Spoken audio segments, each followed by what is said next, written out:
out of the restart zone. From turn 12 to the front straightaway. Time to settle it in Portland. Great restart by Austin Hill. He's even got a nose ahead and a push by Carson Kvapil right now to take the lead down the front stretch.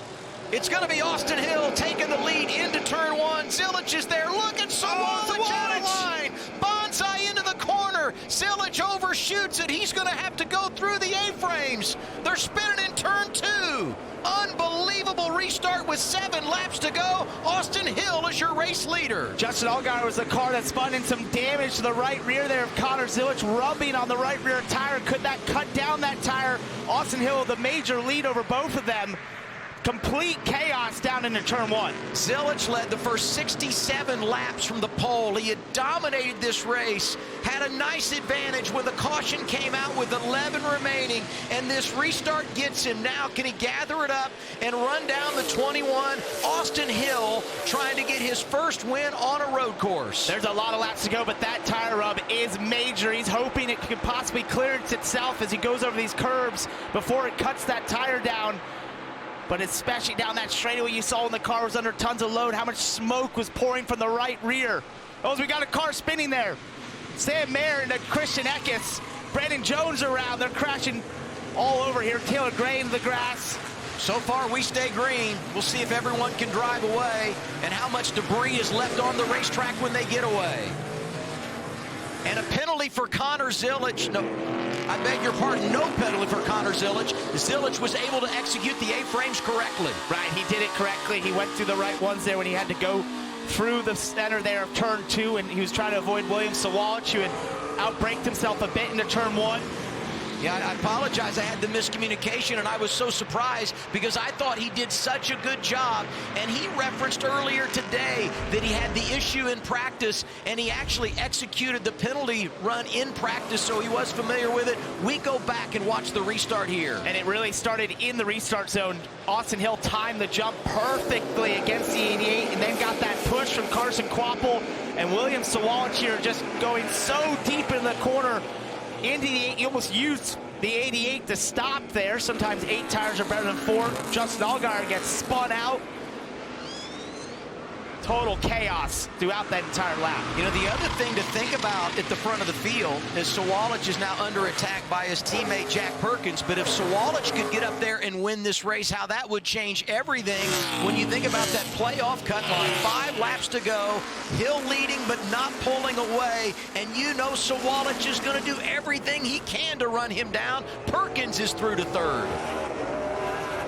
I saw that on the 88. It's sort of not smoking as badly as it was before. He was about a 10th faster that lap than Austin Hill, but not the same speed gap he had before. Jack Perkins is in this as he gets by William Sawalich.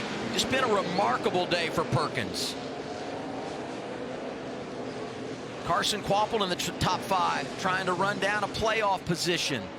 Eckes having a great day in the top 10. Jesse Love with all that damage is in the top 10. Jeff Burton in the top 10 as well. Take a look back at what happened here. Sam Mayer off in the grass with Christian Eckes. Yes, this happened out of turn 11 there. It gets super sideways.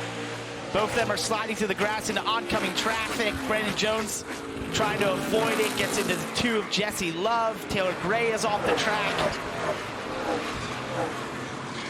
Became almost a bit of a parking lot out in the grass. Jack Perkins is off the track. Oh, tough break for him. Had just gotten up to 3rd in the running order. And now the question becomes, can he get it going?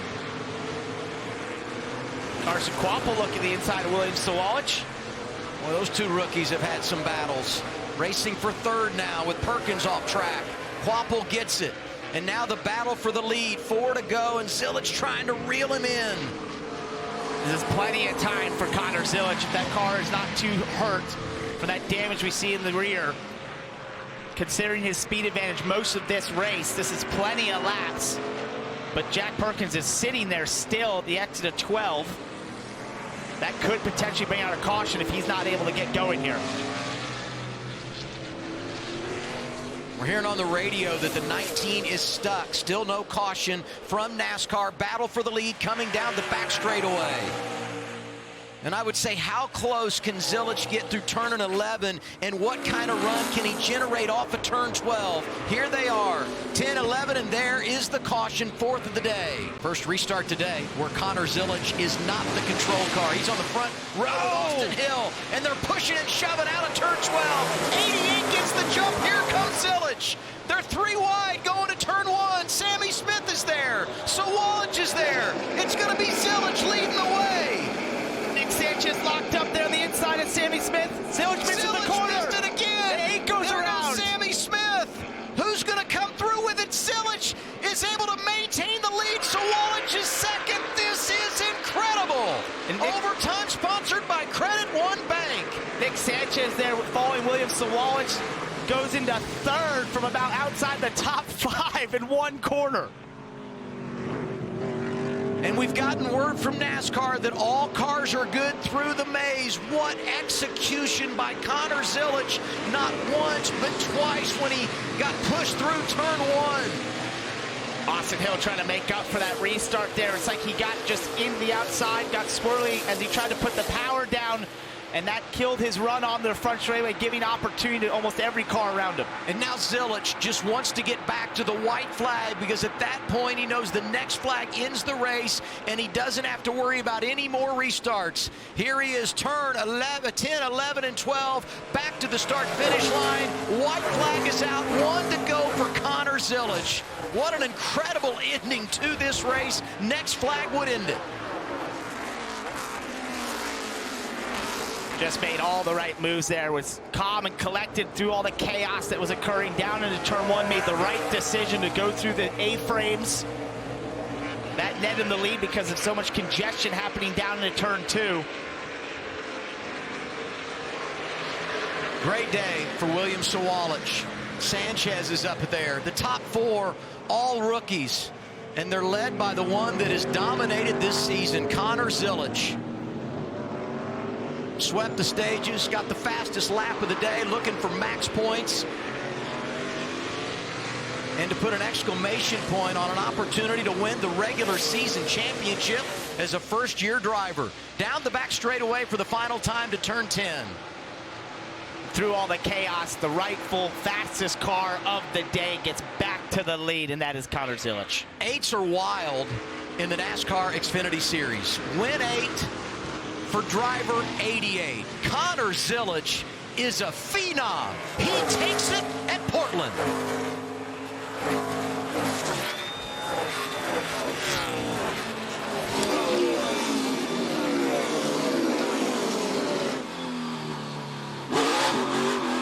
Sawallich second, Sanchez, Eckes, and Hill the top 5.